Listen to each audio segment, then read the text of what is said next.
Cuba refuerza su injerencia en Venezuela mientras aumenta la inestabilidad política.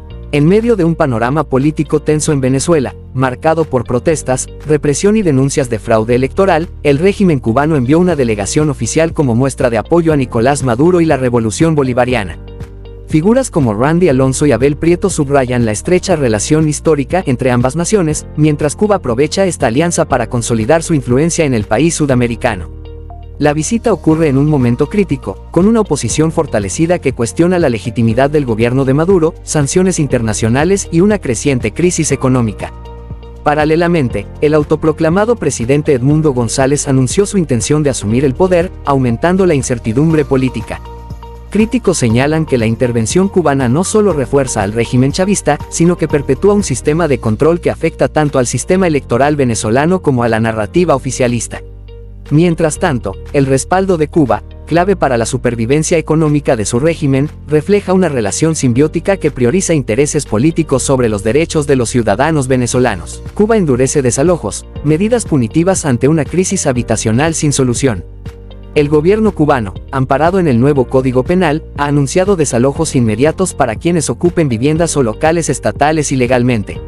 Estas acciones buscan proteger la propiedad estatal y privada, pero evidencian profundas desigualdades sociales y un déficit habitacional crítico que afecta a más de 1 millón de familias. Aunque el artículo 421 establece penas de hasta 5 años de prisión, la falta de programas accesibles de vivienda y el deterioro económico han obligado a miles de cubanos, incluidas madres solteras y ancianos, a ocupar propiedades abandonadas como último recurso. La respuesta gubernamental prioriza el orden sobre las necesidades básicas, exponiendo una desconexión entre las políticas públicas y la realidad social. Activistas critican estas medidas, argumentando que no abordan las causas estructurales del problema y agravan la precariedad de los sectores más vulnerables.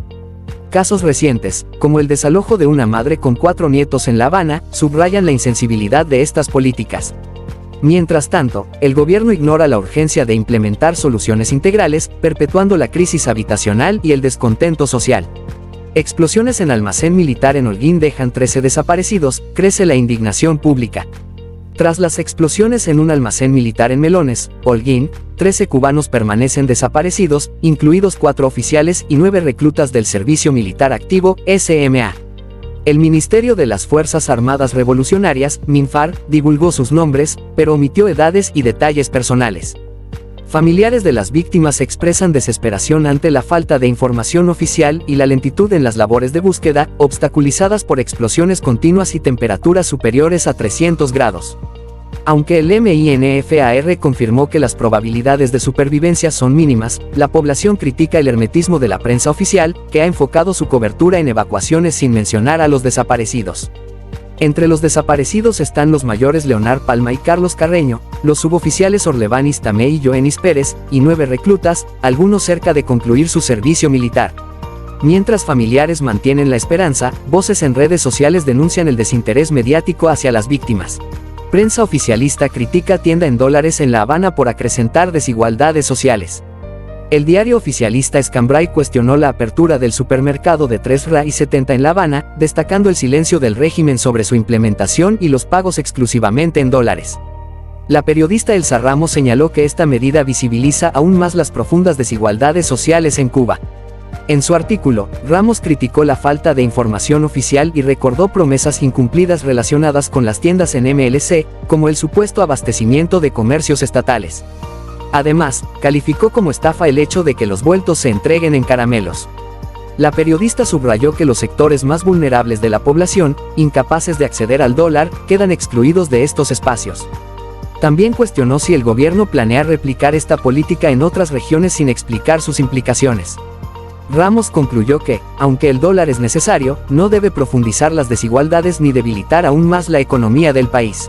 Apagones disminuyen en Cuba, pero persisten problemas estructurales. La Unión Eléctrica de Cuba, UNE, informó sobre una leve disminución en la magnitud de los apagones, con un déficit eléctrico previsto de 700 megavatios para el horario pico del 9 de enero. Si bien esta cifra es inferior a los apagones recientes que superaron los 1100 megavatios, los problemas persisten, especialmente en la región centro-oriental, debido a las altas transferencias de potencia y limitaciones en el sistema. Actualmente, varias unidades clave, como las de las CTE Nuevitas, Rente y Felton, permanecen fuera de servicio por averías, mientras que otras están en mantenimiento. Además, la generación térmica enfrenta restricciones y 40 centrales distribuidas están paralizadas por falta de combustible, evidenciando una infraestructura eléctrica deteriorada. Aunque la UNE intenta proyectar una mejora, las afectaciones diarias y la incapacidad para cubrir la demanda reflejan la precariedad del sistema energético cubano. La situación, más allá de un problema técnico, es una consecuencia directa de años de mala gestión, falta de inversión y dependencia de recursos limitados, dejando a los ciudadanos en una constante incertidumbre energética.